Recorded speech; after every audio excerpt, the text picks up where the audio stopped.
Hello, class. Today we are looking at an essay on friendship titled Impartiality, Close Friendship, and the Confucian Tradition by Andrew Lambert.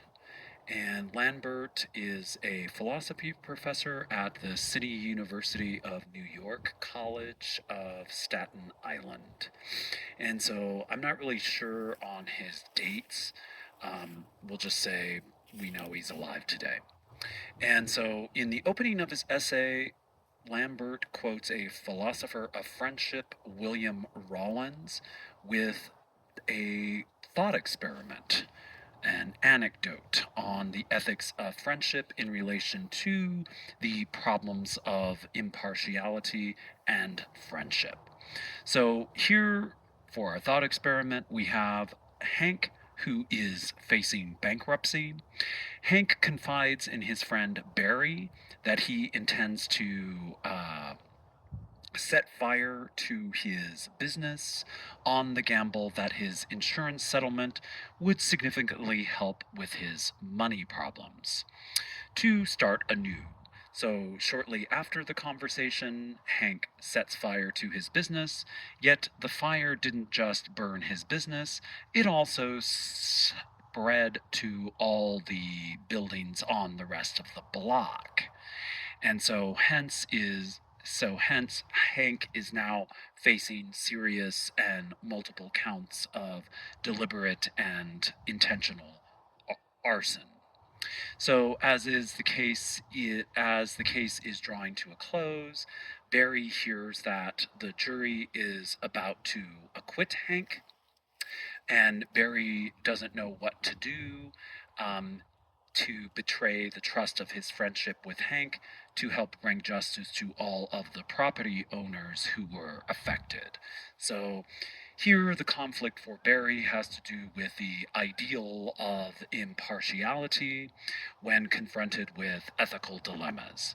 So, yet, what do we mean by the term impartiality? What does impartiality mean? So, impartiality really has to do with the belief that all people are to be treated equally and that no one is to receive preferential treatment. And so, this is obviously an issue with regard to friendship and the confidentiality of friendship, so on and so forth. And so, as Lambert indicates, the ideal of impartiality has to do with the judge who's presiding over the case, and in that it is implied that she rule and weigh out justice impartially, obviously with reference to the notion that justice is blind. And along with this is the issue of Hank and Barry's friendship, which is a way in which the contrast to this notion of impartiality is called into question.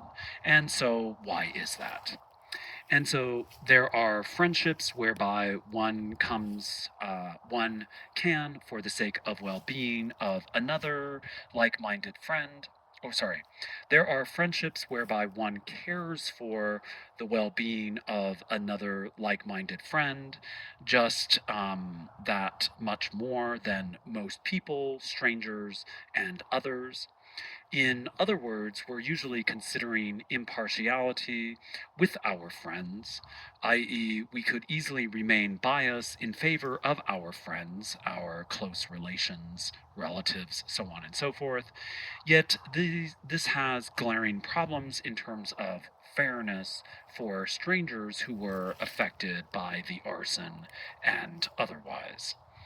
And so it's easy to recognize the ethical tension between an ethic of impartiality as it conflicts with an ethic of the personal and particularistic bonds which we have with our friends.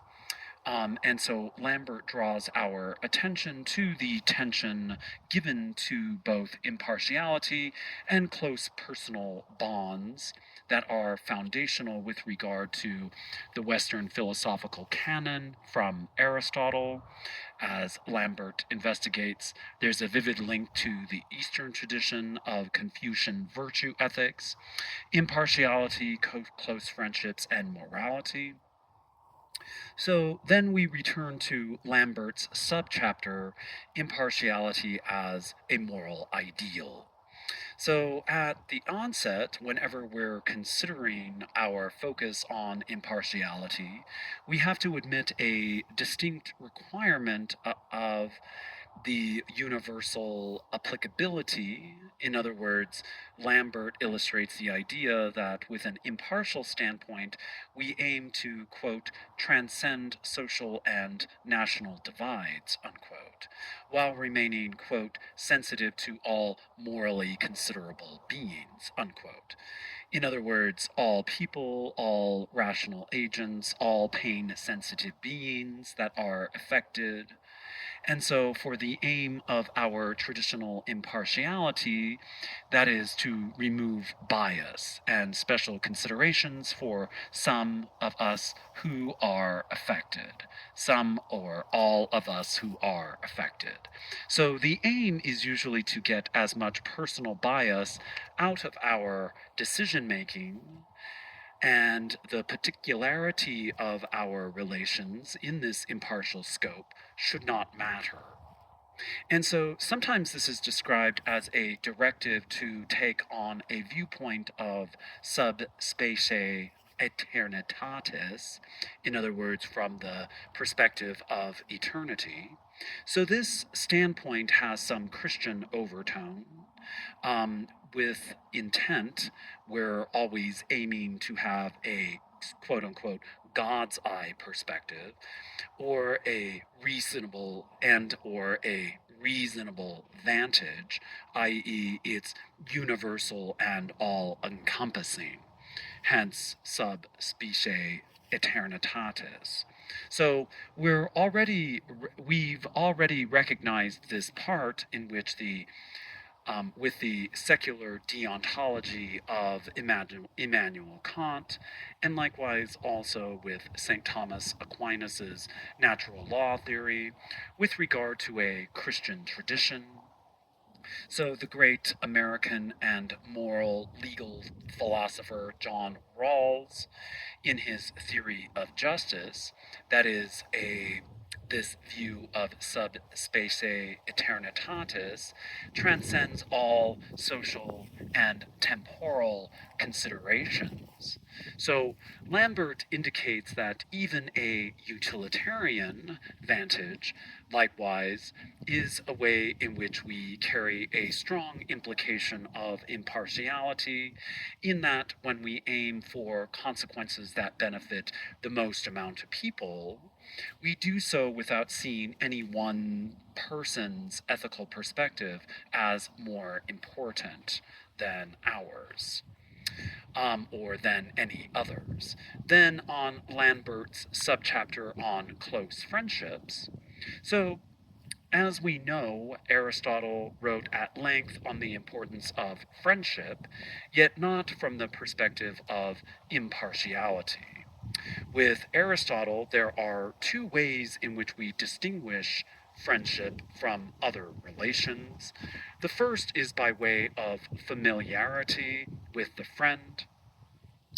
In time, we get to know who they really are, and also we see friends, i.e., the best type of friends, the noble type of friends, as non instrumental, i.e., we're not interested in getting something from the friend.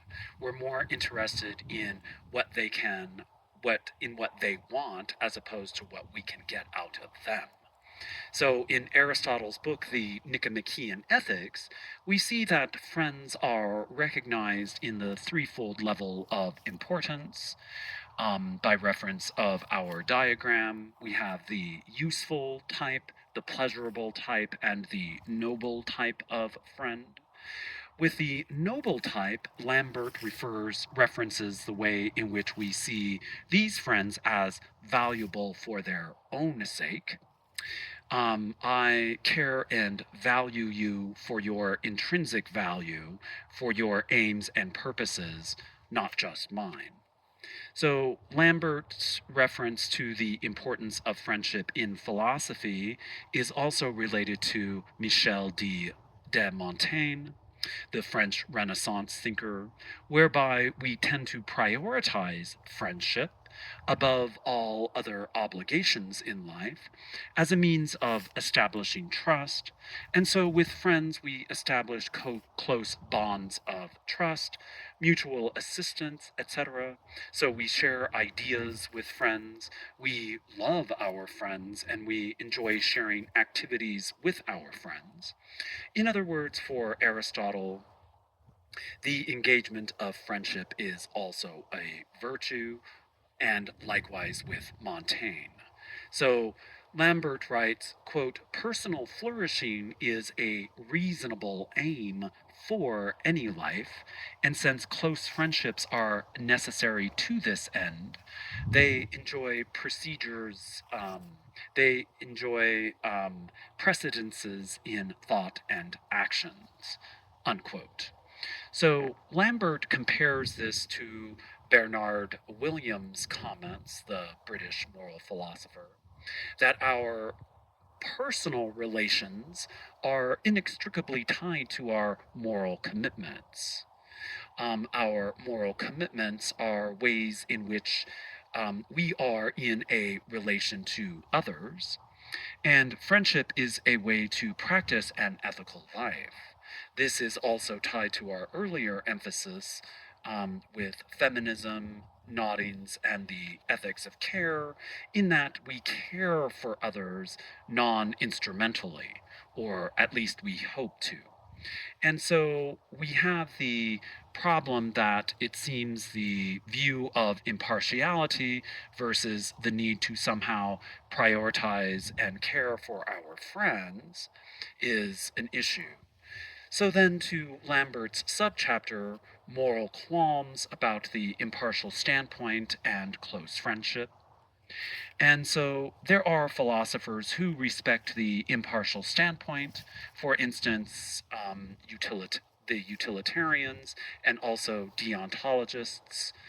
But then there's also the great G.W.F. Hegel, working after Kant, who thought that Kantian ethics was in with a reliance on the categorical imperative, is thought with an empty formalism, is brought about with an empty formalism that is too far removed from everyday life. And this is then to render it not entirely useful.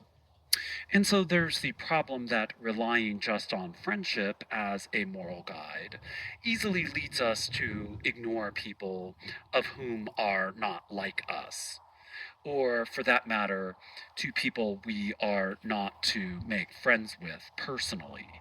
Or, in other words, to the theme of impartiality as a means of expanding our moral sphere to include those whom we overlook, and likewise those who we do not like. So, in other words, when we're only focused on ourselves or just our friends, we're not including everyone else who fall outside of this small network, which is why the impartial standpoint is important for our moral outlook. The Christian existentialist Soren Kierkegaard also viewed this problem of friendship merely as an extension of self love. And the notion of self love, as it's coupled with friendship, is not always a good moral guide due to the problems of egoism. And so the question is there any alternative to the traditional standpoint of impartiality as relates to the friendship of the Western tradition? This is where Lambert brings in the ancient Chinese philosopher Confucius. who was born in 551 and dies in 479 BCE, who lived in what is known as the Zhou dynasty in China. Lambert turns to the three texts of Confucius, the Analects, the Mencius, the Zunzi, and these from his point are known as the four books and five classics. So we've already looked at an alternative to the traditionally impartial standpoint with Carol Gilligan and Nell Noddings earlier. And so with this alternative, we see a sense of empathy and care as central to our regard for others. And so within the Confucian tradition, we have another alternative with regard to the notion of harmony. And so as the guiding ideal of action. And so when we look at the ideal of harmony in an ancient Chinese culture, we see a contrast to the Western ideal of remaining impartial as connected to removing the importance of subjectivity in favor of the most objective standpoint, the most rational standpoint as a rule and dominant mode of thinking to this day. In the context of Confucius, this mode of ethical behavior is just too abstract. From a standpoint of Confucius, we're guided to recognize the importance of harmony within a context of relations. And so on this, Lambert writes, quote, the rightness of action is revealed in the degree to which they display coherence, a mutual fit, or an organic complement um, among assembled elements, unquote. So this harmonic relevance is personal the harmonic relevance of personal bonds for Confucius are made evident in what he terms the five cardinal relationships of life. And social order. The rule minister, the father son, husband, wife, the husband to the wife, older to the younger, the friendship to friend. And so for Confucius, friends are not just acquaintances, they also serve as a way to demand more for each other, to cultivate character. Friends are also those with the same aspiration as those of the same master, those who serve the same discipline. Friends are also a way in which we contribute to the cultivation and refinement of our lives. And so there's what Lambert refers to as event friendship. So this type of friendship does not have to be a close personal type of friendship. Rather, people are brought together in the shared interest, shared social events, namely with an emphasis on the affective, emotional, shared experience brought about. So Lambert offers the metaphor of sharing music in relation to an emotional sharing and delight that's shared with others who are feeling the same way or feeling delight in the same way. So this has to do with the affective harmony and delight. Someone who is in line with their Confucian character is not one who is decidedly impartial. Rather, in this framework, we aim to enhance our emotional life in harmony with others. So, the way in which we experience friendship as a harmony is interlocked with a sharing of experiences, such as with music and or sharing a meal that has a certain aim or goal, notably the goal of delight. Also, delight is brought about in recognition with others, in the observance of such virtues in terms of ritual appropriateness and justice and practice. So, this is signified as harmony with others and in terms of rhythms of ritual propriety, and of utmost importance is not just some stiff ritualized activity. For Confucius, ritualized activity signifies singing and dancing as a designated way that we as friends come together in song and dance, and any other emotionally desirable situation and or activity. Yet our ritualized activities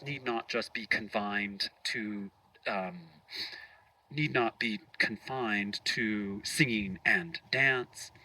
We could, as Lambert indicates, um, take into consideration the value of sporting events whereby we share ritualized experience with others effectively and emotionally.